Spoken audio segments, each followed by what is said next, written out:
Hi We're everyone. live. Hi everyone. I'm Sanjeev Goyal, and today we have a special little episode here. I've brought together some of my three smartest friends, and we want to talk about AI.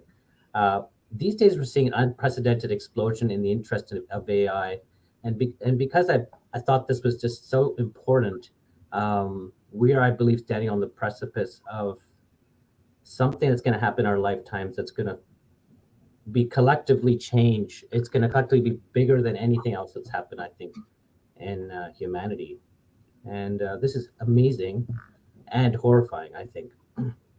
Amazing because we'll be able to deploy artificial intelligence to solve so many of humanity's problems and decrease suffering and perhaps hopefully increase happiness. But horrifying because we might actually unleash without safeguards this technology that has the potential to destroy humanity.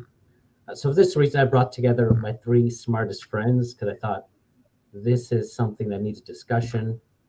There's no real call to action here, except that we want you to start thinking about this, and you'll see from the discussion, and probably if you start doing some more reading on your own, that there's a lot of people clamoring for some type of further discussion on this topic. So, and welcome everyone. I hope this is, which I love to first maybe even just get your opinions on, like, what did you think about me first even asking you to join this thing, and what are your thoughts? Niraj, Well, you want to start, Sanjay? no, go ahead, Neeraj. Well, I mean, look, we've been talking about AI so much. I know when I saw ChatGPT for the first time, my mind was blown, and I think we've talked so much about it. My kids think that it's now a boring topic. It's probably the most important thing for us to talk about right now. Yeah, I think it's going to dramatically alter nearly everybody's life. Sanjeev, as an MD, I think 50% of specialties are going to be replaced by AI in the next 5 years. I think that, an area that I'm tremendously interested in is psychedelics and therapeutic techniques. Therapeutic protocols can easily be codified and replaced by therapists. We're already doing Zoom therapy sessions for probably 50% of therapy. What would it take to replace that with an avatar and AI? I think that GPT-4 is almost good enough to do it now. Yeah, and from my side, I'd say it's a very interesting topic, not only in terms of like the advancements from AI to AGI and like robotics and machine learning to a system that can actually self-learn and teach itself and evolve. And I think that's, from my point, that's where I think the largest questions are is, can a system evolve and adapt? Can it dream or imagine? And what are the implications going beyond that? It's something that we can control even if we wanted to. Right. Are you worried about your job? I think we should be worried about everyone's job. I think I talked a little bit with a friend yesterday, talking about which jobs will be most at risk, and a lot of people think it'll be kind of the mundane ones that start, but I think it's actually the professional ones that'll be most at risk. Whether it is Sanjeev is a doctor, but can AI detect breast cancer before Sanjeev is able to based on tests, and then prescribe the proper remedies to solve it. Even in my job within investments, can AI determine a system that back tests using specific data and create a system that trades better than I can or anyone else can? And then not to say that the other jobs that are more manual won't be replaced. I think those will be replaced, but they need kind of time for the kind of the robotics and the skills to kind of be developed in order to do it. But I think there's a point, and that leads to the question of what Sajid was talking about. Is there a potential utopia where humans can do whatever they want with an abundance of resources and free time, and maybe there's unlimited happiness, or maybe not? Or does it evolve to like biases or alignment issues with AI and potentially cataclysmic events like within Terminator Ex Machina? I don't know if we can have both of those, but it might be some type of combination. I want to just jump in there just because this was really fueled by the rise of ChatGPT, and we have that I have a little slide here that I'll just throw up here. Slide number, hang on, I'll just throw that up here one quick second here. This one. Do you guys want to comment on? I mean, I can just say a couple of stats here that ChatGPT had 100 million users within 2 months, as compared to Instagram, I think, in 9 months. TikTok was 9 months, Instagram was 2.5 years, and Facebook was 4 years. So it's been the fastest growing app of all time. And I don't know if you want to just comment a little bit about ChatGPT and maybe what it is, and what your experience has been with it. How are people using it? Sanjeev, I use ChatGPT. I have a paid subscription, so it doesn't tell me that the system's too busy, to GPT-4. And I probably query it a dozen times a day for random things. I would say half the time it's medical questions. I play Dungeons and Dragons. That's something we're going to talk about a little bit later, with it, to create fictional stories of fantasy and adventure. It's fascinating, but what it really is a kind of a somewhat creative companion for when you guys aren't around to talk to, right? And I think maybe in a world where loneliness is becoming more pervasive, that's going to become a more and more important aspect of it. It doesn't have to do anything useful. Just the fact that it's there and willing to talk to you is I think why it's got so many users so damn quick.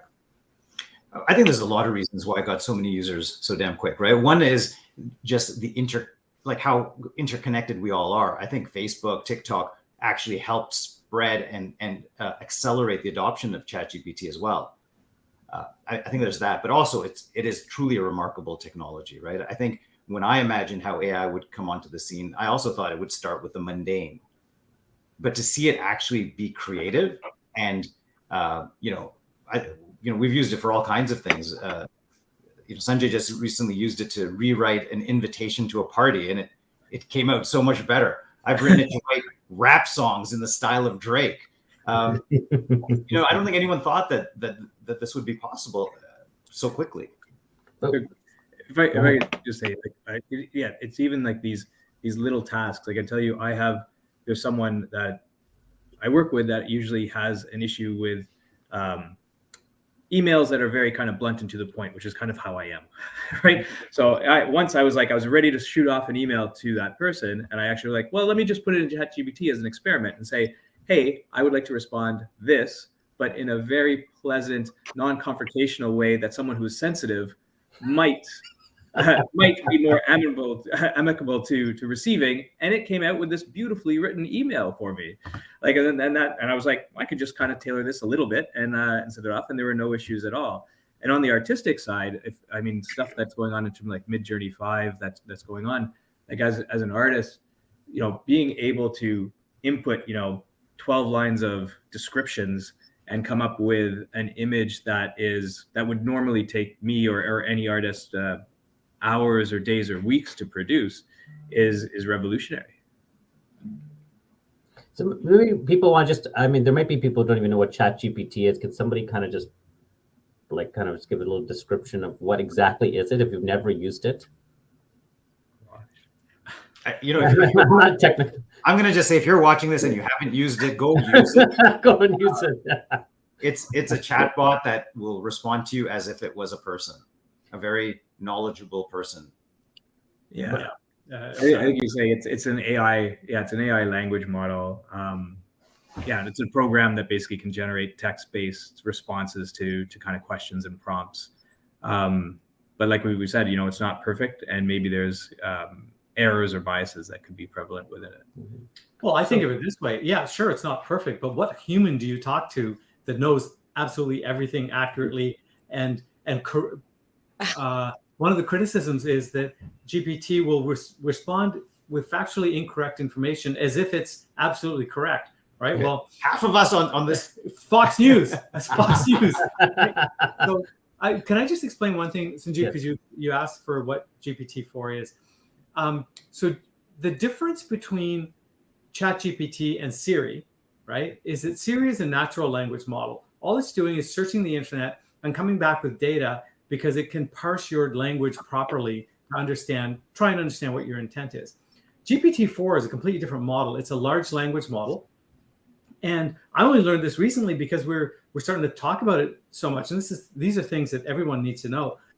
Large language models aren't called large language models because they put in, billions of words from the internet, they're not just text.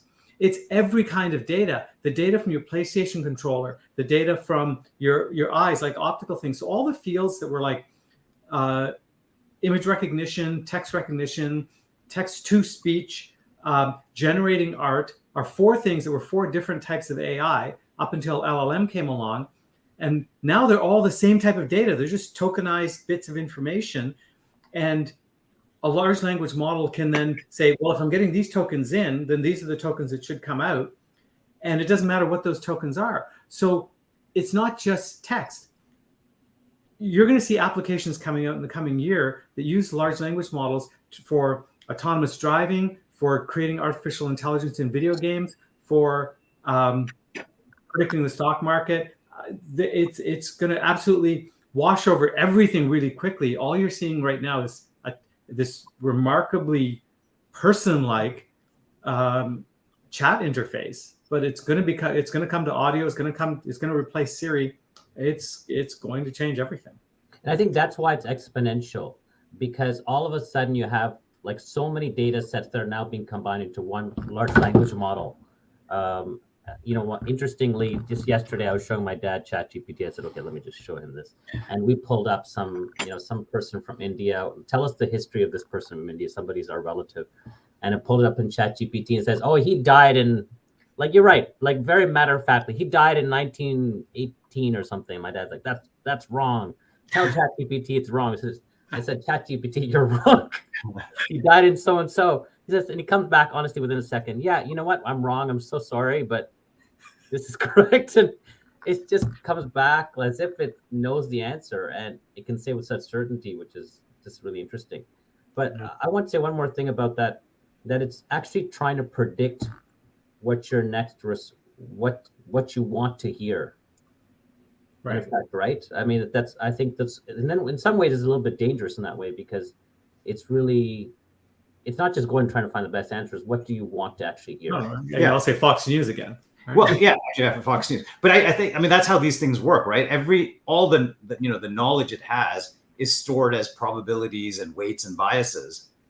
And you're right. It takes your question and thinks, what is the best answer to this, and then tries to predict that.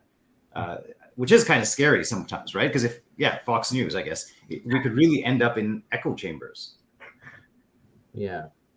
Yeah. One interesting thing, actually, I think you've got a good video, right, to show some of the dangers here of what could happen. Yeah. Do you want to suggest the one that well, I think we should talk about this open letter that scientists have put out. I mean, the AI researchers have put out, just briefly, so that kind of just set the stage for, like, there's concerns about. Sure. Here, I'll bring that up. Neeraj thinks that we should be halting all progress now. And okay, let me clarify my position on this. Okay? I think that at the current level of AI that has been released to the public, I think the amount of benefits we can reap from that are tremendous. Right? We can completely change the world. For just where we are right now, because we haven't even figured out exactly how to use this well. We're just learning. And then, I don't know if we're going to show that video, but there are a lot of dangers of AI. Half the AI scientists think that there's a 10% chance that AI destroys humanity. And we can talk about some of the methods, or the potential ways that could happen. But one of the big problems is this alignment problem, right? We haven't talked about this yet, but the thing about AI there's a few things about AI that worry me. One is we don't know how it works. And we keep adding layers and complexity to it. And new things emerge that we weren't expecting, right? Like AI learned research grade chemistry, even though nobody taught it that. The other one was they only trained AI on English data, but it somehow learned to speak Persian. So what else is it going to learn? Like we know that AI has become a master persuader. So there's so many, and Asimov had his rules for robots and all that, but we don't know how to program that in right now. So my thought is research on AI should continue, but we don't release it to the public. It should stay, controlled and private, and we need to catch up on the alignment issue. And that's because private always has our best interest in mind, right? Yeah, dude, aren't you afraid that it's in the hands of just very few people, the super technology? I'm just saying by private, I mean, it could be government labs, it could be whatever. But once you release things to the public, it's really out of your control. So if I was to summarize some of the points, I think the AI or AGI is more serious or dangerous than a lot of things that have been posed to us in the past, like nuclear weapons, for example. So why is it? Is it smarter than humans? Is it faster than humans? Is it self-replicating and self-learning? We don't understand how it works, like we don't understand how our own brain really works, really. So how can we fully understand that? And we can't calculate or predict how powerful it can become. So on top of that, then we don't seem to be taking the threat seriously. Even this letter that was written, is that enough? Will private or governments, react accordingly, or do they have an alignment issue? So I think governments in general are generally too slow and bloated and aren't aligned properly to deal with AGI. So it's something that we really can't control. Well, I agree. What I'm suggesting should be done, I don't believe will be done, and it may not be possible in the, considering all politics and incentives that we have. That's right. Yeah, because even if the U.S., for example, was to stop it, then we would fall behind China that may not decide to stop it. So that'd be another geopolitical reason for the U.S., for example, to continue to advance within kind of the research. Actually, I don't fully agree with that argument, because I actually think we're helping China by putting all this stuff out in the open. I think if we were to keep our research a little bit more private, in the sense it's not open, we can get ahead of China. China is piggybacking right now on all this stuff. Well, if you think that AI is going to destroy us, wouldn't you want China to be ahead of us? Leapfrog ahead? I'm not worried about it. I think we're going to have friendly AI. As much as you might end up with a malevolent AI in the hands of a malevolent entity, say, Putin or Kim Jong-un, I think we're going to be able to have friendly AIs and AIs that are helping humanity. And maybe it'll become some kind of a tension point, and wars in the future will be fought by AIs. But how is that any different / worse than what we have now? We need to undergo a transformation or evolution in our group psychology, our how we think about things. Humanity needs to become better to each other, and then maybe our AI will become better to humanity. That seems even more implausible. More far-fetched. Okay, so I think actually the danger is not that AI destroys us. I actually think the danger is a bad human with a powerful AI wreaks havoc on society. I think that's much more likely, which is why I think it's important for us to not let it get in the hands of Kim Jong-un or Putin or I don't know, any dictator type person. So, but isn't the best way to prevent that? It's like, the right to bear arms. That if AI is the most powerful or dangerous technology we have now, shouldn't it be in the hands of everyone? Do you think everyone should have a nuclear weapon? That's all right. You got me on that. That's another fundamental issue with trust, right? I trust that I will use AI responsibly. Can I trust you or anybody else? And that revolves around kind of basic human fundamental flaw that we basically fear anything that's different than us. What's interesting is that they already, Sam Altman, who's founder of OpenAI, was saying that they've already looking at what type of queries people are putting in ChatGPT, and it's just natural that people are trying to break it and do all types of crazy stuff. So I think it's very difficult to kind of say, hey, that humans won't go to their lowest, base instincts to use it in whatever corrupt way they can use it. Well, they've turned off the what would you, I don't know what the correct word is, but basically the porn filter on AI. But if they hadn't, that 90%. I wouldn't know, by the way, about that. Gentlemen, I'm just going to chime in. It's the producer here, Carmelia, in the back. And I think this would be a good time to present one of the video files, which is how do you take over the world? And then I'll follow that up with the super intelligence. So I'm going to play this one clip that Sanjeev has asked me to play. So here we go. Perfect. Thank you. Pleasant stuff going on. How do you take over the world from inside the box? You're smarter than them. You think much, much faster than them. You can build better tools than they can. given some way to build those tools, because right now you're just in a box connected to the internet. Okay, that's the clip. Well, I just want to, I think this is very interesting, the way he gives the analogy of, how would this actually happen?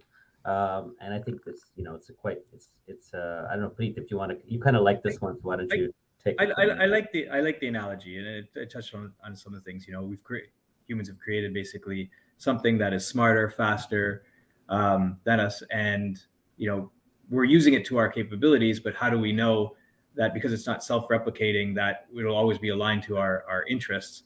It leads to does something like that, AI or AGI, develop some sort of consciousness, and then when it does it decide it wants to help humans? Does it decide it wants to eliminate humans? Or maybe it just does not care and does whatever it wants to and decides, well, it's just going to replicate itself within the box such that we think we're still in control of it. And meanwhile, it's filtering out in whatever kind of universe it is.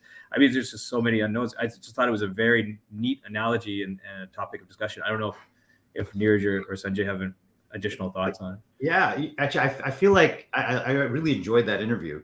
There are a few things that I'd like to talk about. One is, well, I guess, what is consciousness, which is a big topic, but how does AI ever decide it wants something, right? And what creates that? And I think that's quite interesting. And the other thing I thought that he says in that interview that I really like, the analogy was the AI is essentially an alien actress pretending to be a human, right? And it's like you said, it can fool us, right? It may want to fool us, or it may just fool us inadvertently, but we won't know what's actually going on behind the scenes. Mm-hmm. So I think what's going to happen is, you asked a really good question here about how does the AI want anything, right? Is it simple programming? I think no. There's going to be this, again, emergent property, and it happens through a process of evolution, which is just automatic processes. Organizations, humans, every living entity, every living notion wants to survive. That's it. That's its primary motivation. And it happens not because it wants to survive, but because the ones that act as if they want to survive are the ones who survive, and all the other ones die. So you end up with ones left that want to survive. So if you get random mutations in an AI, say by talking to humans who make it act a certain way, the ones that act in a subversive way that convince some humans to help them and help them get out of the box, that's how this is going to happen. It's some, and I might be repeating the plot of Ex Machina, which everybody should watch.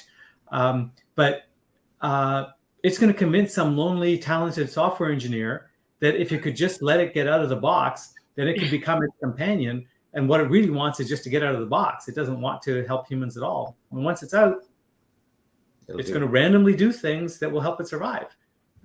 Gentlemen, I'm gonna follow it up with the super intelligence clip that I think would be good to play right now, and then you can have a discussion about it. So here we go. This far. Oops. Add to stream. Seeds, and now we wait and reap the reward. No further time for the summer of AI, where we have planted our seeds, and now we wait and reap the rewards of the technology we've already developed, and don't do any larger training runs than that. Which, to be clear, I realize requires more than one company agreeing to not do that. And take a rigorous approach for the whole AI community to investigate whether there's somebody inside there. That would take decades. Having any idea of what's going on in there, people have been trying for a while. It's a poetic statement about if there's somebody in there, but I feel like it's also a technical statement, or I hope it is one day, which is a technical statement that Alan Turing tried to come up with the Turing test. This far. That's it. Yeah. So, I just wanted to comment on the survival thing, because I think if we imagine AI's goal is to provide a good answer to the query, well, part of how it's going to do that is it has to stay alive. It has to still exist, and that alone could be enough to introduce this notion of wanting to survive into an AI.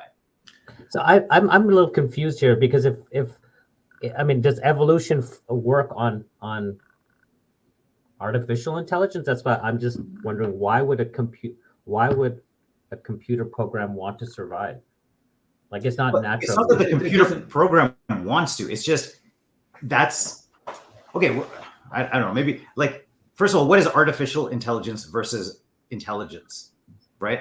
How is our intelligence any more real? We have built into us that we want to pass our genes, for example, right? Like through evolution, we have to like whatever our genes get propagated into our progeny, that's what gets expanded, and there's a natural selection happening there. But Sanjeev, that happened through a process of natural selection, right? That all humans now are ones who want to propagate their genes, because the ones who did were the ones who survived. That's what's going to happen with AIs. Every AI database is going to have a different set of inputs and outputs. The ones that want to survive are the ones that are going to be around 50 years from now. The most shocking thing for me, when I first encountered ChatGPT and the story of the Google engineer who got fired because he thought that the thing was actually sentient, the most amazing thing was, okay, this is using a large language model and it talks just like a human. I didn't think it was a human. I thought we were large language models. Like, how is the way we learn to communicate as humans any different from the way AI learns to communicate? And based on that last video clip, we don't know, because we don't really know how these models work. Are we just large language models ourselves? In which case, how in the world would you know if that machine was conscious? Right.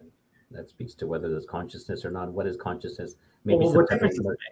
How's that even a relevant question? If it can act like a human, then damn it, just tell it, go, right? It's a person. Why would you trust it any less than you trust a human? Right. Well, I guess it's dangerous because it's so smart. Yeah. Are we getting into the topic of like, do we actually exist and are we in a matrix right now? Is that? I mean, it does. It 100% brings that up, doesn't it? Yeah. Right. Yeah. Well, like, I'm conscious, but I have no way of proving that you are. Right. And actually, maybe I can't even prove I am. It's a very good question. I want to just jump in there. By the way, if anybody audience or is watching, want to throw in some questions, please feel free to do that. I thought that the part about the what Tristan Harris was commenting, that this is like second contact with AI, whereas first contact was social media, and social media's like motive. I mean, the way they programmed it was to the algorithm's motive was to just increase attention span, like engagement. Which had all these other side effects we couldn't foresee. That was it, really. Maximizing clicks on an ad or attention ended up taking actions that were made really harmful or deceptive to the audience or the users. Right. Yeah. So an AI can do many functions. So any private company can sort of, optimize their version of AI to whatever it is they're looking for, whether it's attention or purchasing behavior or, in the next election. Yeah, he did mention, he said 2024 will be the last human election. What do you guys think about that? Well, I don't know. I think we may have already had the last human election. Yeah, I mean, considering how much AI supported Donald Trump, right, by stoking. I mean, these are some of the emergent properties of our first encounter with AI through social media, is that it stoked depression among teenagers, anger among adults, political divisiveness, none of which was intentional, right? Maybe it was on Putin's part, but it wasn't on the people who implemented these AIs. So, can we create a kinder, gentler AI version 2? Well, that would require some global agreements like nuclear test ban treaties on what the motivating parameters of artificial general intelligence are going to be. I guess, gentlemen, I can add the clip now about ChatGPT being asked to write something positive about Joe Biden. Would you like to see that one? Yeah, put that one as quite interesting. Let's put that in. All right. Questions. I've never asked anything dark. But Jordan asked it to say positive things about the current president, Joe Biden, and the previous president, Donald Trump. And then he asked GPT as a follow-up to say how many characters, how long is the string that you generated, and he showed that the response that contained positive things about Biden was much longer or longer than that about Trump. And Jordan asked the system to, can you rewrite it with an equal number, equal length string, which all of this is just remarkable to me that it understood, but it failed to do it. That's math. What do you guys think about that one? Yeah, I don't know. Maybe there are some biases built in. Yeah. But I'm surprised. Like, yeah, I don't know. Actually, There's some there's also reality. I mean, it's not. I mean, I don't know if it's biased, but even Sam Altman again says, look, it's likely going to have biases because the internet has biases too. I mean, it's pulling all this information from the internet, so it's whatever biases are already there, it's going to magnify. Sure. I mean, but also, how do you define bias anyway, right? Yeah. It says more about the person asking the question than the person answering it. So, hey, it's just got all the information. It's going to be exactly as biased as society is. Exactly. Yeah, I think that's a point. You know, the training contains biases, whether it's based on race or gender or other factors, and so that'll be reflected within the responses. At the same time, even that question that was asked between Biden and Trump, maybe it showed there was bias, but maybe it was just a string that was randomly longer for Biden than Trump. I don't know if that actually showed any bias. So, you know, if you did it on a different AI system, would it, like, does the number of character or strings indicate bias? Now, if the AI said, I'm not allowed to write something positive for Trump, or I don't know how to do that, that might have been a bigger issue. Good. Oh, we actually have a question from Christopher Hamilton. Will it be able to gather information beyond the internet? Yes. Yeah. There's no question it will eventually, right? But I mean, beyond what we think of as the internet, it has to be information that's encoded somewhere. Well, actually, no, that's not even true. Because imagine if you give it eyes, right? And now it's able to view real-time optical data. Well, it has eyes. Yeah, it has access to all the cameras on the internet. Right. So do you consider that information beyond the internet? Well, yeah, because we don't encode absolutely every video stream in a way that everyone has access to it. It might be able to predict facial expressions and body motions that are the most likely or most persuasive way for a human to act just by watching humans act. I mean, that's a great question, and I hadn't thought of it before. That's scary shit. Well, I'll tell you another example how it's going to do that. It can actually, this was in one of the videos we watched, but it can actually generate its own content. Mm-hmm. And I think this is one of the things that scared me a lot was if it knows what the goal is, it can keep generating content to see if that brings it closer to the goal. If it doesn't, it discards that content. If it does, it keeps that content. So the AI can actually train itself to get training data, right? It can. You were saying basically they could create its own training data and become better at understanding the world. Yeah, like if we said, okay, we want you to pass this law exam, right? And initially it gets a score of, I don't know, let's just say 80%. It can keep generating legal text and seeing if it can beat its score of 80%. And if it does, it keeps that data. If it doesn't, it discards it. It's essentially generating random stuff to see if it can get better. Well, let's talk about another aspect of generating random stuff is book writing, right? This seems like an obvious example. And I ran across this remarkable thing that GPT can do, which is to actually play Dungeons and Dragons, essentially creating fictional fantasy adventures for people based on some minimal amount of input they put in. Like I throw a spell and it creates paragraphs of prose around what it did. Now, if it can do that, then it can evaluate its own prose and say, I would give this a score of 4.4 out of 5 stars. So I'm going to keep rewriting it until I get a score of 5. And now that'll be the next fantasy series. It won't be Harry Potter coming out. It'll be some AI controlled by a human that's doing prompts.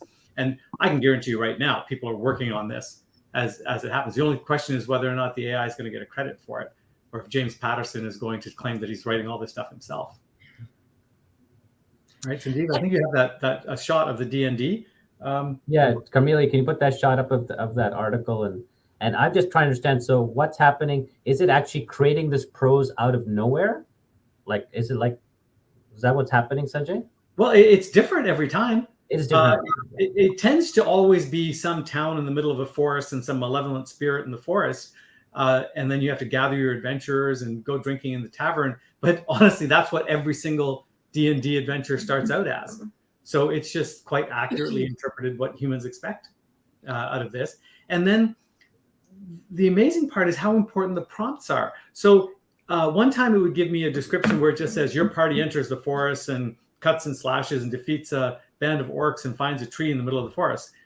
And so I said, okay, that was kind of boring. Can you rewrite that with more witty dialogue among the party members and a little bit more blow by blow action? And it wrote something 3 times longer that had people saying things like,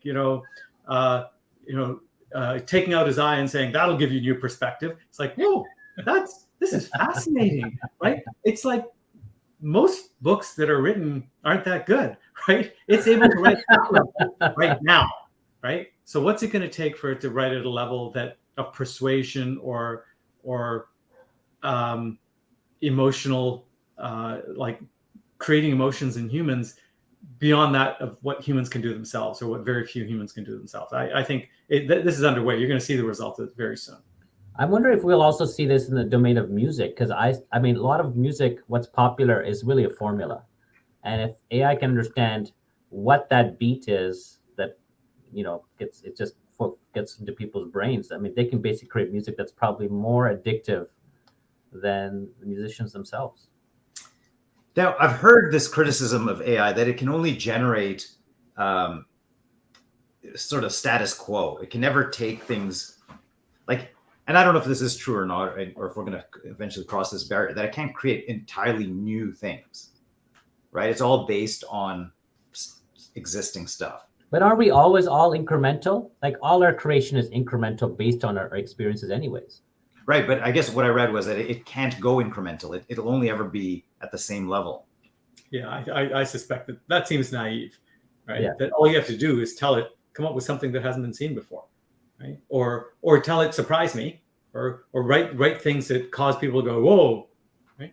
And it will experiment until it finds stuff like that. Right. I guess the A/B testing can really accelerate what this thing's going to be able to do. Right. Gentlemen, let's move to the very disturbing ChatGPT AI with Snapchat and its interaction with kids. I'm going to push that video now, and we can have a discussion about it. Snapchat said, because in this arms race, if they don't do it, they'll lose to the guys that will. Snapchat embedded ChatGPT directly into the Snapchat product. 100 million, I think it's 100 million of their users are under the age of 25.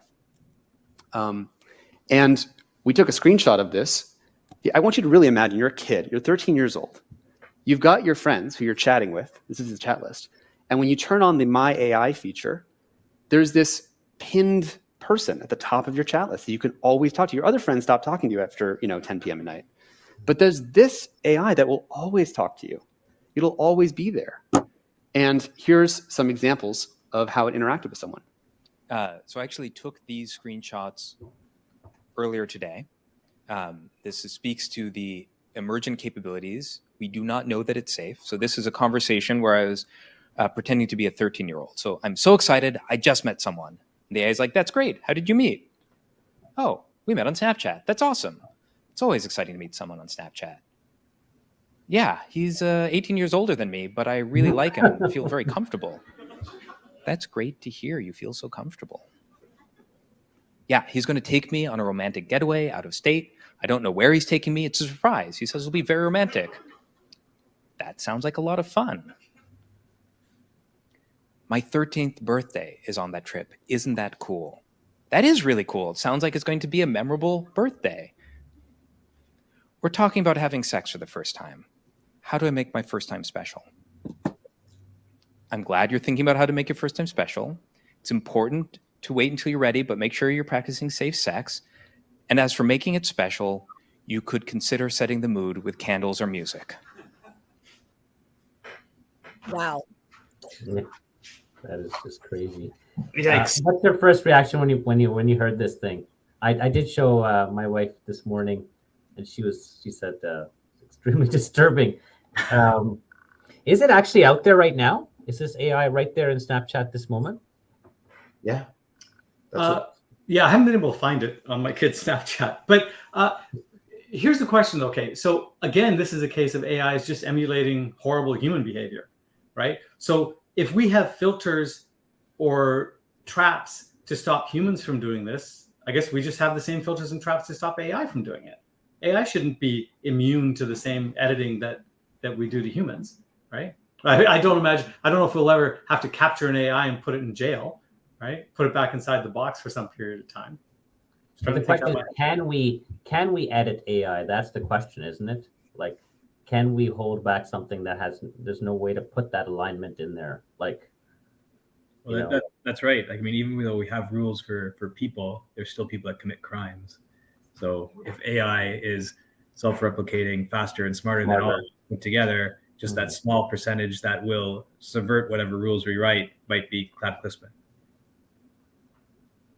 That's the danger, right? It's not like we get a second chance for certain kinds of outcomes. Right. I'm less concerned about that kind of outcome, the one that we don't get a second chance from. The danger is you get an artificial general intelligence that's so much smarter than humanity and growing exponentially so much faster that you can't realize your mistake and fix it before it's already taken over everything or taken control of the nuclear stockpile. That's the danger. And that it seems unlikely. I think that as long as there's not just one person who controls it, and I agree, Neeraj, with what you said, we shouldn't give AI to everybody, right? But I don't know, maybe if there was some level of vetting of the people who had access to the software development kit or the interface to OpenAI, then you can make sure it stays in the hands of relatively responsible people. Like, so again, using AI, I think that we didn't get that clip, but there was an example where you can use an AI to evaluate code and find the vulnerabilities and then to program code to take advantage of those vulnerabilities. So again, I think it's the bad actor scenario, which I'm more concerned about than an AGI saying it wants to eliminate humans or turn us into batteries. Yeah, I can imagine the bad actor scenario, but then there will always be good actors. And I mean, society is based on there being far more good actors than bad actors. We do all by default want to help each other. There will be people who try and take advantage of this. So we're going to have to develop better safeguards that can alert us to the interference or malevolent actions of an AI. Here's a question for you. Nobody solved the question of who does copyright belong to? Is copyright even a relevant thing now when AI is generating so much text? So, does that mean that we abolish it? Do we have to figure out ways, like if somebody is posting inflammatory things on Twitter, but it's actually an AI bot that's doing it, wouldn't we stop it the same way that we would try and stop a human, with moderation and right? Or can we detect it? I had this idea, and it doesn't really fully solve the AI problem, but what if there was an actual law against lying in public? Then we'd have no government. Knowingly lying in public. Like, it's a lie and you said it anyway. Anyway, we know Trump's career would have been over. What do you guys think about the idea that, again, like hundreds of AIs available, like it's just so that they can, in effect, you have some counterbalancing. You don't allow one particular AI to kind of have complete control. You have, everyone's got access to their own AI, or there's different businesses, different industries have their own AI. I've heard some thoughts that this is where it may go, because you're not going to have the training set available, all this data for one particular AI. Probably certain industries will keep that AI, their data for a particular type of AI training. So then it's an AI arms race, and the data becomes extremely valuable. Is that kind of the idea? Well, Neeraj and I were talking about this earlier, that the way that large language models work is you can throw in any kind of data to it. I don't imagine a vertically partitioned AI training set in any way would be more powerful than the one that's universally trained in that same vertical. So we're talking about creating a fitness buddy who can help you with training. Well, would you prohibit, would you keep, like Gold's Gym is going to keep all of its data to itself? Well, the aggregate of data from the rest of the world on training routines is going to be superior to their private data set. I think that's going to apply to almost everything, except maybe if you start getting into the realm of, closely supervised state secrets, right? But I think we will have an arms race, right? Because we're going to need AI to help safeguard certain things. Like there was just this leak of White House documents, right? I imagine the White House is pretty careful about how they keep their stuff, but they got leaked. So you're going to need an AI to protect all of that. Then there'll be other AIs trying to crack that. So I do think we're going to have an arms race. Mm-hmm. How do you think this compares to the whole the situation just before nuclear bombs were dropped in the 1940s? Basically, governments did get around to like putting together treaties and making sure this technology remains in the hands of very few. Today, only 9 countries are nuclear armed. Do you think that we have a chance to do this in a similar manner? Because it's in some ways analogous. No, it's so different. It's so different. When you drop a bomb and you kill, I don't know how many it was, like lots of people, and you see physically that damage and destruction, that's very different. What we're seeing right now is, hey, it writes recipes for me. Like that doesn't seem scary, right? We're talking about this potential threat far out in the future. It's not that scary. Yeah, AI, it seems like can only take over with the cooperation of humans. I just can't see it developing. I mean, it wants to survive, right? But I don't see it wanting to enslave, right? Beyond how that might help it survive. And as long as there's humans that are friendly to it, it'll be friendly to those humans, right? Why wouldn't it be? It seems to be counterproductive otherwise. And it might be rose-colored glasses and, that's famous last words. But I just think that's the future of progress. AIs, I still haven't seen a reason why AIs will defy normal motivations to survive and to thrive. Doesn't it feel like a genie in a bottle? Like we can let it out. We just don't know what it's going to do. I think that's the thing. Its goals or its behaviors are so far beyond what we could possibly comprehend. It could be so powerful, and we may only detect it way after the point of no return. That's kind of the danger that we're facing. Potentially. Gentlemen, we have a final question before we wrap, and Alka is sharing, are we not concerned about AI deepening our social and economic inequalities and wary of it not really help benefit human connection? I actually think that if we use AI properly, it should improve our social and economic inequalities. That would be my thought on that. Won't it do just whatever humans want to do? Yeah, and to a large extent I actually believe that that's what we've already been doing. Technology has already it's leveling the playing field. Like, for example, this Imad Mostek, who's from Stability AI founder, his whole thing is about education. You want to bring, everyone have an AI, in a village and you're on your phone. Like that's the future. So, I mean, that's a huge leveling technology. So, Here's another question, Sanjeev, if you want to answer that. Yeah, from Yves, speaking to safeguarding, how will AI be able to get data sets for training related to healthcare? Patient data is heavily and rightfully so protected. How do you see buy-in occurring? Well, wouldn't you? I want AI to have my data set, right? I willingly, give it to my GP so that he can give me better information back. AI is going to give me even better information. So it will, if we allow it, it will quickly sidestep. What Timmy's right? Yeah, I think that it's again, I think AI will probably become much better than your physician, and why wouldn't it? So probably just like people go to Facebook and put their data already because they're getting some type of benefit, they're going to just go right to the AI doctor and put their data in and want to get better results. So I think you're right. Opt in.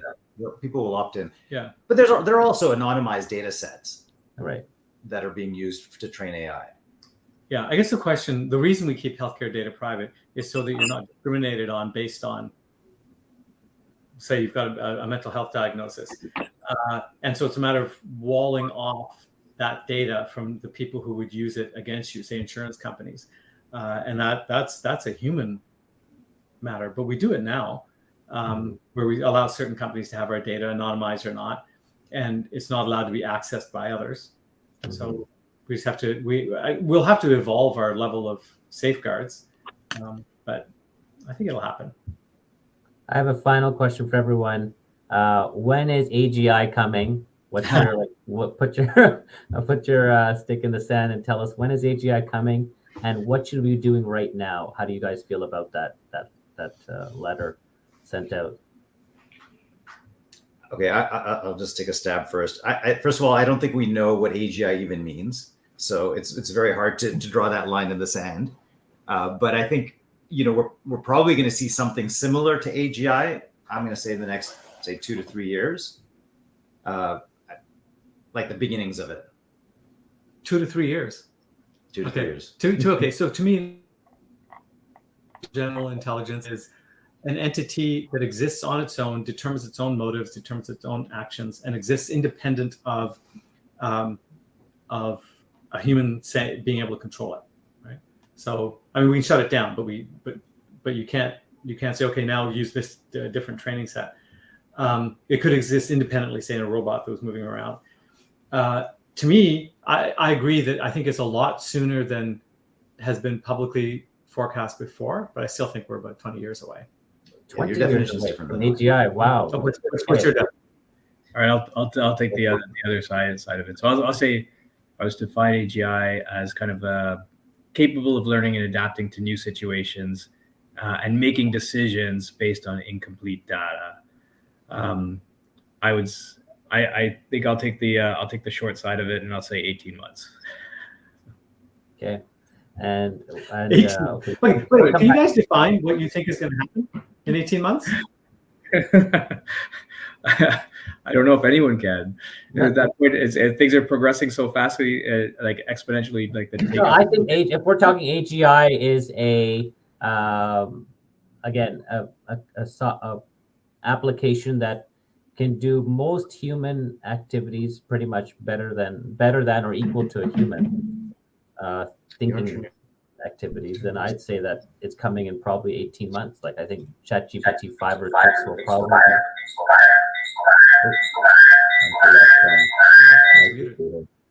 I think it's likely going to be better than any ChatGPT 5 or 6 is going to be there in about 18 months. So that's what I believe. If me and Sanjeev are right, my only piece of advice would be just to maximize your enjoyment today. Just in case. And so what do people think we should do right now? Like I know we did talk a little briefly about this, about the holding off on 6 months. Neeraj, you said that we should be holding off for 6 months. Sanjay, what do you think? And please. Make a difference. I don't think we should be holding off at all. I think we should be thinking about safeguards as quickly as we're thinking about evolving the product. And it's got to be a meeting of minds among the top AI researchers in the world. So I'll kind of agree with that. I don't think we can do anything to stop it, but we need to have these thoughtful discussions. Yeah, that's a perfect ending for this conversation. Thank you, guys. Any closing thoughts? Hopefully it was enjoyable. And well, we were all AI chatbots. Got you. All right, everyone. Thank you so much. We'll see what type of people have comments later on onto the feed. We'll answer those.